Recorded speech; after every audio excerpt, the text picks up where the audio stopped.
Lady buys old house for suspiciously low price, notices neighbors are afraid of her. Keisha still couldn't believe her good luck. She stared up at the gorgeous gingerbread trim decorating her newly acquired house's wraparound porch and steep gables. It was a bit of a fixer-upper, filled with junk from previous occupants, but it was sound, and it was all hers. "Wow, Mom, this place is like a fairy tale house," Keisha's daughter, Ava, exclaimed. "Glad you think so, baby. Why don't you and your brother run ahead to check it out?" Keisha patted the girl's shoulder and sent her off toward the house. Little Carter was quick to follow his big sister. Keisha smiled as she watched her kids run off. They'd been through a lot the past year, and this new house in a new town would be their fresh start. As Keisha turned back to check on the movers, she noticed her neighbors watching over the low hedge bordering the property. "Good morning."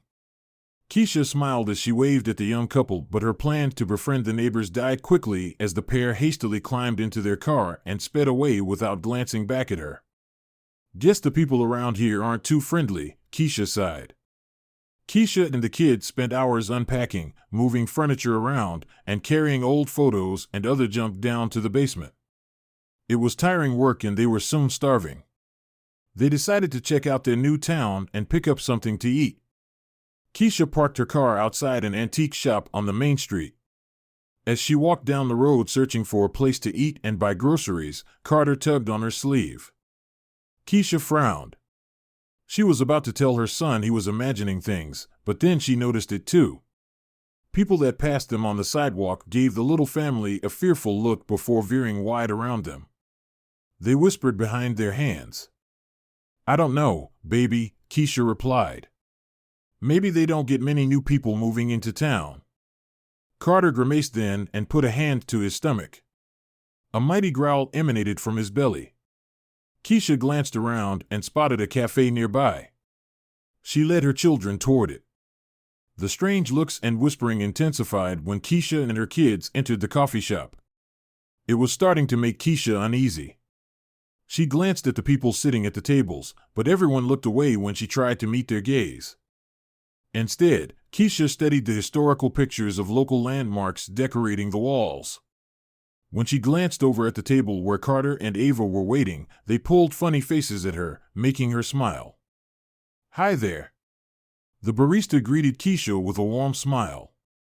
"You must be the new folks in town." "I'm Sam." "Nice to meet you. So there are some friendly people in this town." Keisha returned the man's smile as she ordered funnel cakes for her and the kids. "I was beginning to think everyone here hated newcomers or something. It's not like that at all." Sam's face turned serious, and he glanced around before leaning over the counter. "You live in that old, blue Victorian house on Park, don't you?" "Yeah," Keisha replied. "What about it?" "That house is haunted," Sam whispered. "Haunted?" Keisha clenched her jaw so she wouldn't laugh in the man's face. Sam nodded solemnly. "Seriously?" Keisha couldn't believe what she was hearing. "Some even say it's cursed. Jefferson's granddaughter had to sell the place because of debts, and everyone who's lived there since has complained of flashing lights, things moving around, and strange voices calling to them. Some people even went mad." "So what, people think I'm going to go mad next?" Keisha asked. "That's why they're being so rude to me." "No." An elderly lady with a jagged scar on her chin slipped out of the kitchen and eyed Keisha over the counter. "We know that you were cursed the moment you stepped into that house. Now get out. Curses are not welcome in our cafe." The woman pointed to the door. "We don't want you bringing evil into our shop." "Mom, stop it." The barista turned to frown at the woman. "She's a nice lady." "Quiet, you." The woman gave the barista a sharp glance. "Get her order and stop talking to her. You don't know what kind of bad spirits she brought in here with her. Best to get her out as quick as possible." "You've got to be kidding me. This is a joke, right?" Keisha looked from the older lady to the barista, but neither would meet her eye. "You can't deny me service because of some old ghost story." The older woman made a weird gesture with her fingers, took Keisha's funnel cakes from Sam, and hurriedly set them down on the counter. "Go," the lady said. "Get out of my shop and don't come back." Keisha didn't believe in curses, ghosts, or other supernatural nonsense. She was sure there was a perfectly reasonable explanation when she was woken up at midnight by the sound of heavy footsteps in the hall. Keisha leaped from her bed and grabbed her most important single mother accessory, the baseball bat in her cupboard. The flickering hall light alternately cast weird shadows across the floor and left her in pitch darkness as she tiptoed toward her bedroom door. Between flashes of darkness, Keisha saw that the hall was empty. She cocked her head and heard something that sent chills down her spine. Keisha raised her baseball bat and spun to face the darkness in her bedroom. It sounded like the voice spoke from right behind her, but nobody was there. A rustling sound carried up from downstairs, followed by the creak of a floorboard. Keisha's heart was racing now. She hurried across the hallway and slipped into the bedroom her children were temporarily sharing. "Mom, did you also hear those sounds?" Carter whimpered. "I told you, Carter, it's just because the house is old, right, Mom?" Ava said. Despite the girl's calm words, Keisha saw the fear in her daughter's eyes. Before she could answer, the bedroom door slammed open. Carter and Ava shrieked. Keisha spun to face whatever intruder had entered her home with her raised bat, but what she saw there was much more frightening than a burglar. Thick smoke curled along the floor, advancing into the room. It brought with it an icy cold chill. A muted voice carried on the cold air, words in a language Keisha couldn't identify, melding into a chant. There was a footstep at the end of the hall. The smoke had reached Keisha's feet now and curled around her ankles. Lights flickered across it like lightning dancing through clouds. "Out!" Keisha spun and gathered her kids into her arms. She herded them out the window and onto the sloping roof covering the porch. Keisha crouched on the sidewalk with her children in her arms while the police searched her home. She'd done her best to keep a brave face for Ava and Carter, but her heart was still racing, and she felt like she might burst into tears at any minute. "And you're sure you saw smoke, ma'am?" one of the police officers asked Keisha. For the 100th time, yes. There was thick smoke pouring across the floor. A second police officer bounded down the steps to Keisha's front door. Keisha rushed to meet him. The officer frowned down at her. "There's nobody in your house, ma'am, no signs of forced entry, and no evidence of any smoke. I'm well aware that this house has a reputation for being haunted, but I want to make it clear to you that the police will not entertain any more false alarm calls to this address." "False alarm?" Keisha shook her head. "There was a man in my house, officer. I heard him walking around, and I saw the smoke with my own 2 eyes. Ma'am, we checked everything out and didn't find anything strange, so we can't help you. We can't arrest ghosts." The officer narrowed his eyes at Keisha. "Next time you call in the police for no reason, we're going to have to fine you." Keisha stared in disbelief as the police returned to their car and drove away. She'd heard those footsteps and seen the smoke. Those things were as real as her shivering children, who looked up at her fearfully. "Is it true, Mom? Are there ghosts in our house?" Ava asked. "Are they going to hurt us?" Carter squeezed in closer to Keisha. "Ghosts aren't real," Keisha replied. But as she looked back at the house, she wondered if more was happening in her home than she had realized. Ghosts or not, Keisha knew she couldn't stay in that house with her children. A home was meant to feel safe, and she refused to raise her kids in an environment where they were constantly on edge. They spent the rest of the night in a bed and breakfast near the edge of town. In the morning, Keisha went back alone to pack up everything she and the kids would need for the next few days while she figured out her next move. Everything looked so ordinary, but she couldn't escape the feeling of being watched as she moved upstairs. There were no signs of charring, but she was sure she could smell the smoke in the air.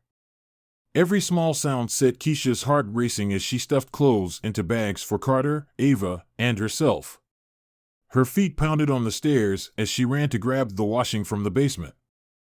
She stopped dead when she spotted something black lying near a corner of the room. An odd scent filled her nose as she bent down to examine it, something like cinnamon or clove. It was a glove. Keisha lifted it in shaking hands. The glove was too big for her hands. The police were wrong. Somebody was in her house. Keisha stared into the darkness, clinging to the walls of the large, open space. She lifted a flashlight from a nearby shelf and shone the beam into the corner where she found the glove. There was nothing there. The flashlight beam illuminated bare brick walls and a set of wooden racks covered in spiderwebs. There were no windows or exterior doors, but one of the spiderwebs was blowing in a breeze. Keisha moved toward the racks. Standing before them, she felt a little gust of air blowing on her face. But that made no sense. Keisha went back upstairs to fetch a duster and cleaned off the rack and the dusty bottles it held. There was no opening behind it, just wooden paneling. Keisha ran her fingers along the paneling until she found the thin crack where the air blew through. This didn't add up, and only one explanation made sense. "There's a secret passage behind here," Keisha gasped.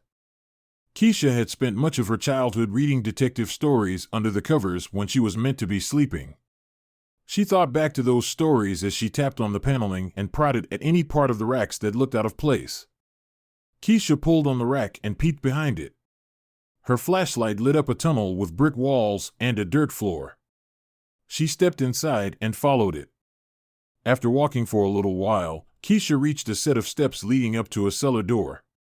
She pushed against the door and emerged into an overgrown thicket of ivy. Keisha switched off her flashlight and turned in a circle, taking in the tall trees surrounding her. It felt like she was in the middle of a forest, but she could make out the uppermost gables on her roof if she looked back the way she'd come. The ivy was so overgrown that Keisha couldn't even see the cellar door once she shut it again. Whoever had used this tunnel to enter her house must have known about it beforehand. Keisha stared down at the footsteps leading from the cellar door into the woods and frowned. "I'm going to find you, whoever you are," she said. Keisha dropped off the kids' clothes and left them to watch a movie while she went to the library. She had a feeling that the key to finding out who'd been in her home lay in the house's history. She walked straight up to the front desk and asked the librarian for all the information they had on her house. The woman pursed her lips and gave Keisha a vaguely fearful look, but then she led her to a room with a PC and shelves lined with bound newspapers. "That house was in the Barlow family for generations," the librarian said.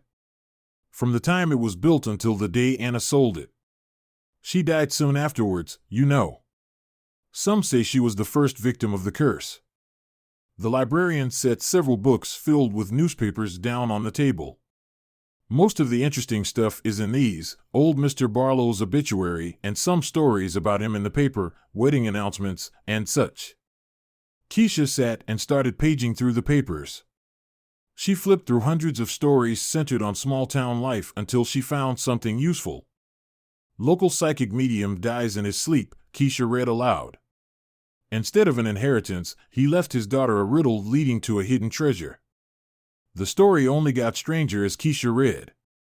According to the reporter, Mr. Barlow inherited a vast wealth when his mother died, enabling him to retire early and spend the rest of his life working as a medium.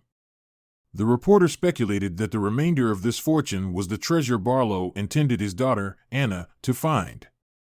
Anna had refused to share the riddle with the reporter. "Guess she never found that treasure," Keisha muttered. She scanned the rest of the story until a photo caught her attention. In the picture, Mr. Barlow stood in front of the house with two young girls on either side. The caption stated the image was of the Barlow family. Keisha meshed her fingers together beneath her chin. "Something's not right here." After several minutes of staring at the photo, Keisha realized she'd seen this image before. She stood and paced the room as her mind ticked through the possibilities. The breath left her body in a loud gasp as the pieces of the mystery clicked into place. They're after the treasure. She removed her phone, took a picture of the newspaper article, and ran from the library. Keisha returned to the old house and searched it from top to bottom.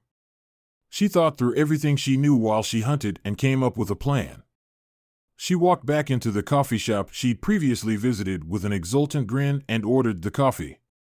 Sam, the barista, gave her a once-over, taking in the dust and dirt marks on her clothes.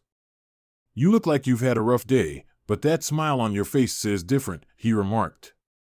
"Oh, I've had a great day." She leaned across the counter to whisper, "I found a treasure in that old house. It's going to set me up for life." "Really?" Sam gaped at her. Keisha nodded. "I'm going to get rid of that place as soon as possible and move to Miami. I've already called the realtor." "Wow, congratulations." Sam grinned. "I'm sorry to see you go when you just moved in, but that's great news for you. I wish you all the best, Keisha." That evening, Keisha sat in the darkness. She couldn't tell whether her eyes were open or closed. It was so dark, and her imagination had long since started playing tricks on her. Every breath she drew sounded like a roar. Every little creak the house made as it settled boomed like a giant's footsteps.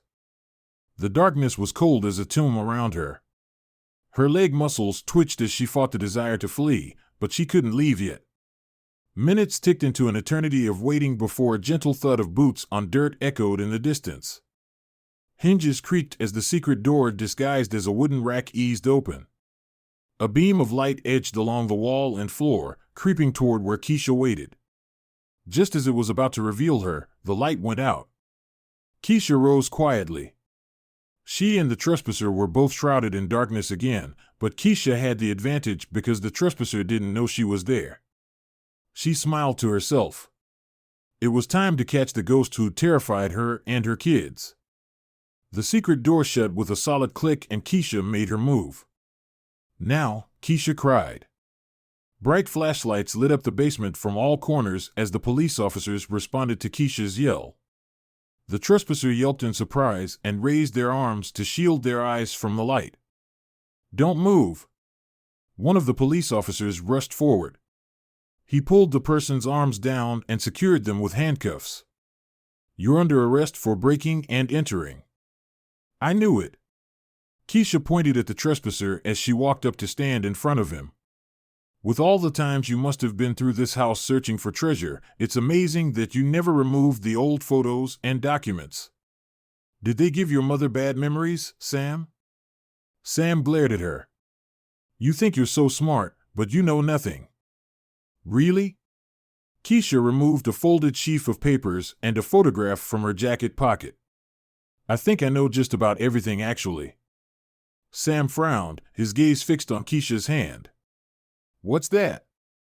"Letters, official documents, all the evidence these fine officers need to put you behind bars for a long time." Keisha smiled. She turned the photograph so he could see the picture of two young women standing together, one of whom had a jagged scar on her chin. "Your mom was a beautiful young lady." Sam shook his head. Keisha flapped the folded papers against her open palm. "I'm afraid these documents suggest a different story, Sam. These letters say your mother was jealous of her stepsister." Sam laughed bitterly. "Whatever you've got there is biased. Johnson always favored his own daughter over Mom, his stepdaughter. And Anna always thought she was better than Mom because of it. Johnson never even gave Mom a chance to figure out the clue and find the treasure." He sneered at Keisha. "Anna and Julia got exactly what they deserved. I think that's all we need, ma'am." The police officer nodded at her. "Your trick worked, and now I want you to show me the special effects you mentioned." "Trick?" Sam fought against the officer restraining him. Keisha unfolded the pages in her hand. "These are blank, but I needed you to think I found something so I could get you to come here and talk. Now, it's time to reveal the truth about your grandfather's psychic abilities." Keisha crossed to the circuit board and flipped it open.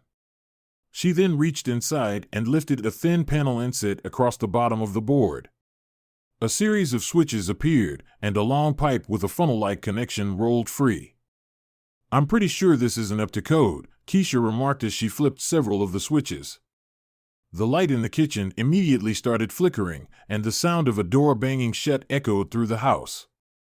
"This seems to use the air vents to carry sound through the house." Keisha lifted the pipe and said her name into the funnel. The word whispered down from the upper level. But this is the main attraction. Keisha flipped several switches positioned in a row on one side of the panel. I wasn't able to pinpoint exactly where the fog machine is or how it's accessed, but if one of you officers goes upstairs, you'll see the same smoke I saw on my first night here. So much for the famous medium's mystical powers, the police officer scoffed. He steered Sam toward the stairs. Now we just need to pick up your mother. Wait. Sam dug his heels in and glared at Keisha. How did you know it was me? Keisha removed her phone and showed Sam the pictures she'd taken of the photos she found in the library. Once I recognized her, everything else fell into place, Keisha continued. It was obvious you and your mom were after the treasure, and you filled in all the blanks after I showed you those papers. Sam cursed and swore at Keisha as the police led him away, but she just smiled to herself. She closed the panel on the circuit board and glanced across at the entrance to the secret passage. This place is going to be awesome for hosting Halloween parties, she said.